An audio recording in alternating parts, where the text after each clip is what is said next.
Hello, everyone. Welcome back to Locked In. And this time with a new fancy graphic and a new fancy man to my left or right. I really don't know my directions. I've got Piggy coming in from Buff and Joys. We're going to talk to him really quickly about himself, who he is as a player, who he is previously as a competitive player, and of course about the team that's been dominating EU. And I would say dominating NA if Ping was equal as well with Buff and Joyers. But first of all, Piggy, why don't you just kind of tell us what's your competitive history when it comes to esports? So I started off playing Overwatch like quite early. That's like my start to any competitive, and I played off tank. So I reached like top 500 or like 4,300 SR at the time, which was like season 4.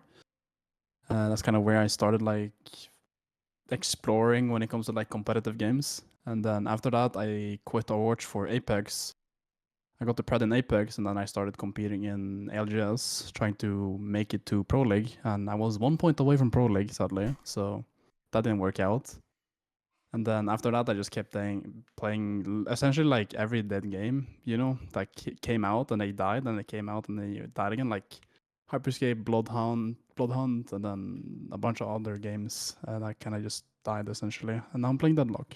So you kind of haven't found your niche just yet, or at least maybe the No. game, the esports that survives long enough Yeah. for you to have a Yeah. successful career.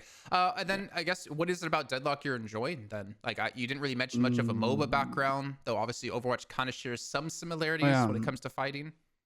I became Diamond in the League like a while ago, so that's the thing as well. So I have some MOBA background, but not a lot. Okay. And then with Deadlock, I'm not sure if you want to mention it, but I know you've told me privately, you're basically all in on this game, and you have that Yeah. true desire to make Yeah. a name for yourself here.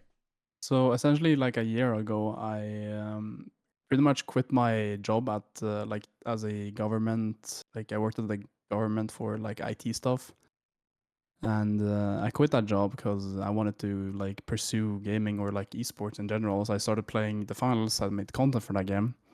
And then that game died, and then Deadlock came out, and then I was like, maybe this can actually work. And then I just kept going, and now I'm here, essentially. Honestly, I think anyone who kind of gives up everything to fully invest into something that their heart desires like that makes them so deadly.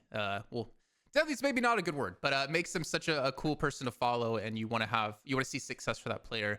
And so far, success has been exactly what you've been able to do. Buff and Joyers, I still say you guys are the best team probably in EU and NA right now, especially if you take away the ping that you guys obviously play in NA tournaments with. But talk to me about how Buff and Joyers came together, right?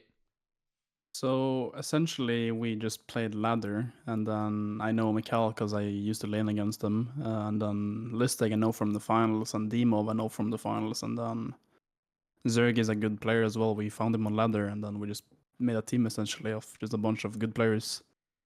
Okay. Yeah. And I think that's what makes you guys kind of really strong as a team, is that you have been together for quite a while now. Yeah, You it's don't been like 2 months, I think. Yeah, and that's a long time, and I think that's a month and a half more than a lot of other teams can say out there. But it's allowed you guys to really nail down like individual roles, nail down your synergy, and I kind of want you to talk to us about your role within the team. Obviously, we know you're a support player, Yeah. but how do you function within the team?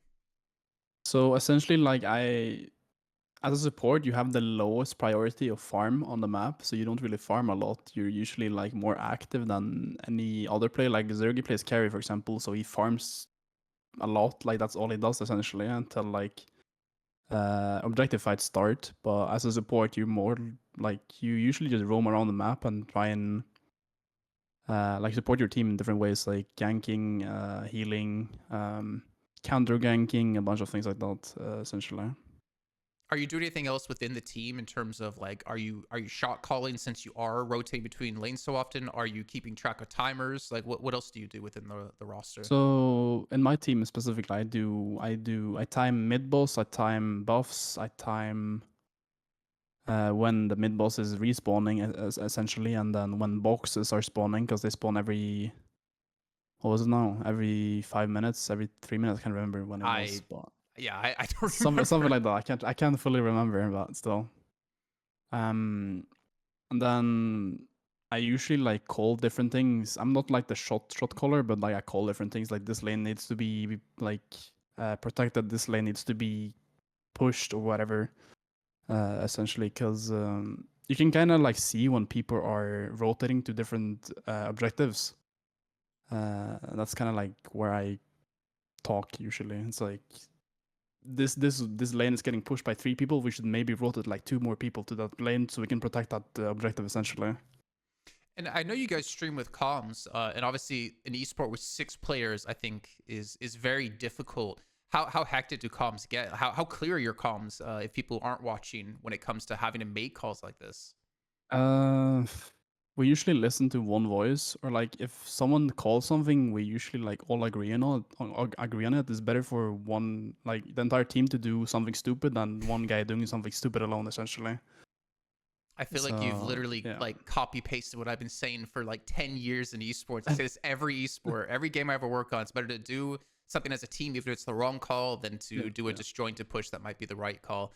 yeah. So talk to you about Buff Enjoyers. You know, I've gotten the pleasure to cast you guys already. I'll be casting you guys this Wednesday. So Tomorrow. tomorrow, I don't know when you guys Yeah, are watching this at home. One thing I've always noticed is that you guys might lose lanes in terms of you might like have a couple of deaths happen. yeah. But one thing is that your macro game I feel like is insanely strong, and you guys always have the comeback potential within the team. Hmm. Can you like kind of walk me through how you guys pull off these comebacks, quote unquote, and like kind of like your viewpoint on how you play out the game? Like if we lose lane, for example, like we don't usually, like it depends on the game. Like some lanes, some games we lose lane, and some games we don't. But when we lose lane, it's essentially you have to hard prioritize objectives, hard prioritize essentially looking for weaknesses that the enemies are, like mistakes that the enemies are doing, so you can pressure those mistakes. Let's say one guy is side laning and then we catch that guy off guard. That's essentially like more gold to us. And then let's say Earn is spawning and we prioritize Earn and we get Earn. That's another 10k just in the bag if they're not contesting. And let's say they're trying to take an objective, we try and pressure other sides of the map to take those objectives. So we're like kind of trading objectives while we're behind and looking for small advantages that can get us ahead essentially. One thing I've Uh, noticed with you guys as well is you're very, I think, understanding of these flex spots. There's like yeah. multitude of games where I'll see you guys still have um was it like 2 guardians up, right? So they need to kill one Hmm. more guardian to unlock a flex slot, and you guys actively stack one of those lanes to prevent that from Yeah. happening. And you guys are sitting on like 40-50k souls, so that flex slot is Hmm. massively needed. Are you guys like Yeah. Yeah. actively keeping that in mind, especially when it comes to like walkers down the line as well? Yeah, so if we don't have flex slots, I might uh like go for an objective and kill myself for it because it's more worth to us to get a flex slot than me as a support just dying randomly, right? It's way Hmm. more worth getting flex slots other than just 1 or 2 people dying. It depends though. If it's late, 2 deaths can lead into a mid boss. So it kind of depends on the state of the game and how the lanes are shoved and stuff like that. Okay. I don't want to take too much more time, but I do want to ask one more question. Coming back in this game in Deadlock seems to be insanely difficult. It's basically if the other Yeah. team doesn't make a mistake, then you're not really gonna have a chance to come back. I'm kind Hmm. of curious about what's your view on the current comeback mechanics within the game and what you'd potentially like to see, if anything, added to it. When it comes to comeback mechanic, the only comeback mechanic in this game right now is if you kill a high like value target, like that has a lot of net worth to them, or if you do earn. If you get earn, that's like a good comeback mechanic, or you can force mid boss. That's another thing. When you're behind, you can just force mid boss and try and gamble for it. Not smart, but it can work. But the only like proper comeback mechanic you really have is the earn. Hmm. And I would love to see like some sort of bounties that League has, for example, like tower bounties if you're behind, um, to make the games kind of equal.